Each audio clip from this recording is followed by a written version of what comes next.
Hi, I'm Leah Carey, and this is the Good Girls Talk About Sex video series. Today, I want to talk about how you structure your relationship and how you get to structure it however you want, whatever works for you.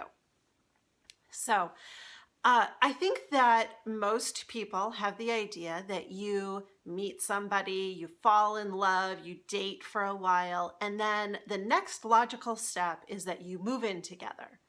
And then the next logical step is maybe that you get married. And then the next logical step is that you buy a house together. And then depending on your age, the next logical step is maybe that you have babies together. This is what some people in the dating world call the relationship escalator. You take one step, and then once you have accomplished all of the things that go along with that step, you automatically take the next step. And if for some reason one of you is not ready to take the next step, then that means that probably the relationship is over. But there's another way to do it, because not everybody is the same. So I want to tell you what my partner and I have been doing. We've been together for about a year, and we have been talking for at least 3 or 4 months about the possibility of moving in together. But neither of us is 100% sure that that's the right step for us to take, not because we don't love each other. We love each other very much, and we're already spending 4 or 5 nights a week together. But we are also both introverts. We're in our 40s, and so we have established life patterns that we enjoy.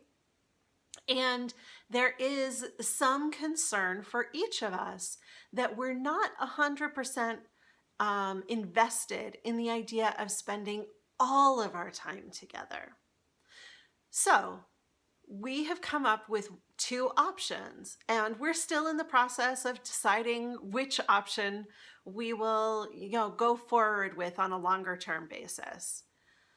One is that we keep things exactly the way that they are, that I have my apartment, he has his apartment.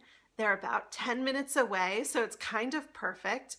We spend 4 or 5 nights a week together, but we still have those 2 or 3 nights a week where we can do our own thing, where we can watch our own television shows separately. We can, be in our own spaces and really feel like we are still autonomous individuals within the context of a committed relationship.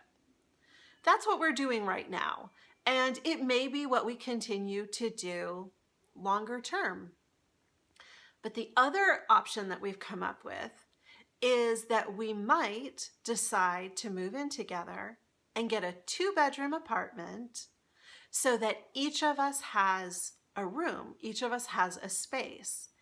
And we would still spend 4 or 5 nights together in the same room, in the same bed, but we would have a couple of nights each week that we dedicated to spending in our own space.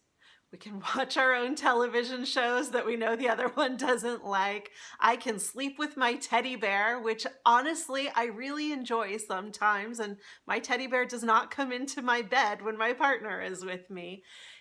And he can sort of make a mess and do the guy things that he wants to do in his own space.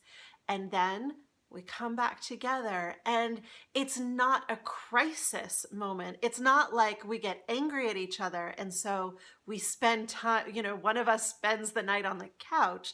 This is an agreement that we have made in advance that allows each of us to preserve some of our own space and some of our own, not just our own physical space, but our own head space. This is what works for us. That idea of spending 4 or 5 nights a week together, and then knowing that no matter what our living situation is, we will still have a couple of nights to spend on our own, in our own space, taking care of our own individual needs. It wouldn't necessarily work for everyone. In fact, it probably wouldn't work for a lot of people. But that's exactly the point, that we all get to figure out what works for us.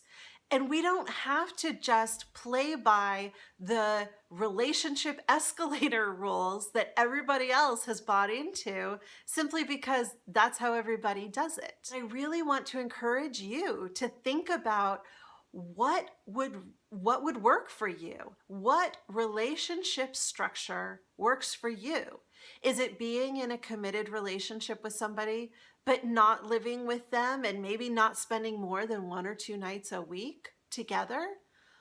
Or is it moving in with somebody and spending all of your time together? Or is it something totally in between, or something totally different that I haven't even thought of? There's no limit to how many options there are for how to structure a relationship. The only limit is the limit of the number of people on the earth, because you can create absolutely anything that works for you and for your partner. And the challenge then is figuring out something that really does work and support and nourish both of you.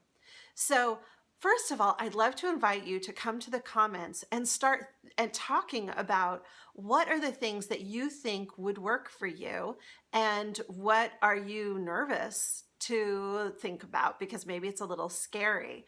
The more that we all talk about it, the more ideas there are for everybody to draw from.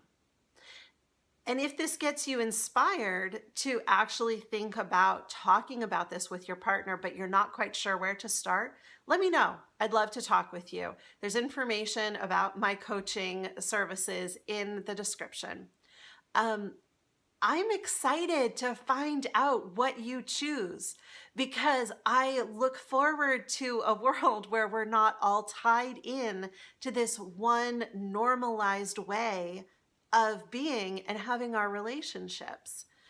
So if you're new to the channel, don't forget to subscribe, hit the bell so that you get notified of my new videos. I look forward to talking to you again soon. Here's to your better sex life.